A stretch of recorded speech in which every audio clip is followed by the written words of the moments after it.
अगर आप चाहती हैं कि आपकी बहू आपकी खूब सेवा करें तो ध्यान दीजिए, जब घर में बहू आए तो बिना सोचे समझे बहुत जल्दी में घर की पूरी जिम्मेदारी मत दीजिए। वो नए घर से आई है, आपका घर उसके लिए एकदम नया है। आपके घर में कौन कितनी बजे सोता है, कौन कितनी बजे उठता है, किसको क्या चीज पसंद है, उसे नहीं पता।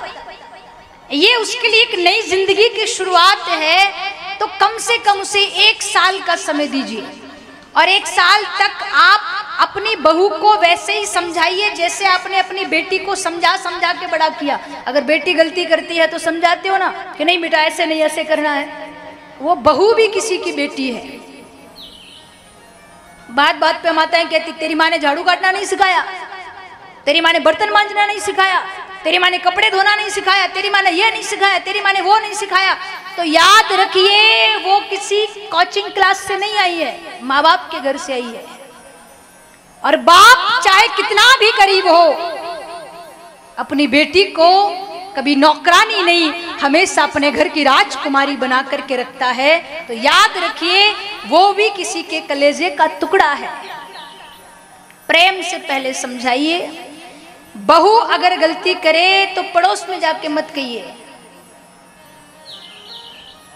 मेरी बहू को तो ये नहीं आता, वो नहीं आता। नहीं आता तो आप सिखाइए, आपकी जिम्मेदारी है। पड़ोस में जाकर कहोगे। किसी भी रिश्ते के बीच अगर तीसरा व्यक्ति आता है तो दरार अपने आप बन जाती। याद रखिए, अगर बहू ने गलती करी है तो आपका अधिकार है, आप उसे डांटिए, आप माँ हैं उसकी। समझाइए, गलती सुधारने का मौका दीजिए, उसे डांटिए, पड़ोस में जाकर के मत कहिए। और सबसे बड़ा निवेदन मैं आपसे करूं, अपनी बहू के सामने कभी बहू के मायके वालों की बुराई मत करिए। कोई भी बेटी अपने माँ बाप के बारे में गलत नहीं सुन सकती। आपके हिस्से में आपकी बहू आई है, उसके माँ बाप नहीं आए हैं। कभी भी माँ बाप के बारे में गलत मत बोलिए। प्रेम से बहू को बेटी बनाकर देखिए, आपके घर में आनंद का माहौल छा जाएगा। अगर बहू गलती करे तो बेटे से भी मत कहिए, अब खुद संभालिए, खुद समझाइए। ये तो हो गया सूत्र सासू माँ के लिए। अब यहाँ जितनी बहुएं बैठी है उनसे निवेदन करो। पहले के समय में ये जो अभी चल रहा है ना, शादी हो गई 1 साल बाद तलाक हो गया, 2 महीने रिश्ता टिका, रिश्ता टूट गया, ये पहले नहीं चलता था। हमारा सनातन शादी के बाद तलाक के लिए नहीं कहता।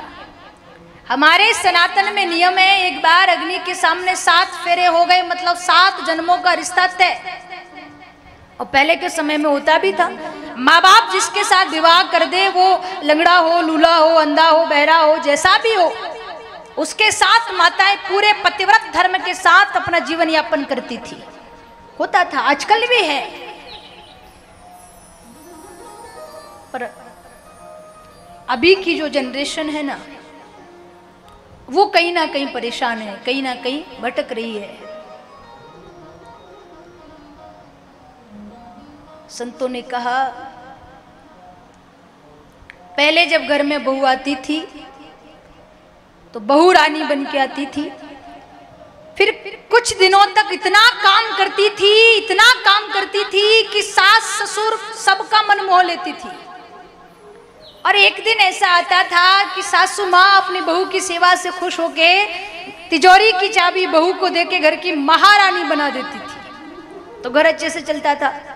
आजकल की बहुएं आती है तो बहू रानी बनकर नहीं आती, आजकल की बहुएं सीधे महारानी बनकर के आती है।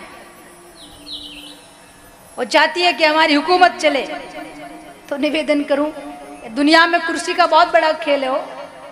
और सासू माँ आपको सहज में घर की महारानी नहीं बनाएगी। पहले सेवा करिए। विश्वास छीन नहीं सकते, विश्वास खरीद नहीं सकते, विश्वास को जीता जा सकता है। आप सेवा तो करिए। बहुएं कहती हो हमारी सास तो विश्वास से नहीं करती, भरोसा ही नहीं करते। आप सेवा तो करो, खूब भरोसा करेगी। प्रेम तो करो, खूब भरोसा करेगी। आप प्रेम ही नहीं करते तो क्या भरोसा करेगी। सेवा करो। बच्चों को गलत शिक्षा मत दो। जैसी नानी जी हैं वैसी ही दादी जी हैं, ये होना चाहिए। माताएं कहती हो भाई हम तो कहीं नहीं सिखावा, ये बच्चा उन जाने कहाँ से सीख के आए गुरुजी, हमने तो कभी कहा ही नहीं, बच्चे उन कहाँ से सीख के आए। क्या कई बार बच्चे कहते कि नहीं हमारी नानी बहुत अच्छी है, दादी उतनी अच्छी नहीं है, हमारी मासी बहुत अच्छी है, बुआ उतनी अच्छी नहीं है, हमारे मामा बहुत अच्छे, काका साहब उतने अच्छे नहीं है। ये कहाँ से सीखा? कभी ना कभी तो आपके मुंह से ये शब्द निकला ही होगा, तभी बच्चे सीखे। याद रखिए, गर्मी के 2 महीने आपका बच्चा ननिहाल में रह सकता है, बाकी के 10 महीने तो दादी के पास ही रहना है उसको। सिखाइए बेटा, ये तेरी दादी है, ये तेरे काका सा है, ये तेरी बुआ सा है। प्रेम करना सिखाइए, प्रेम से रहिए।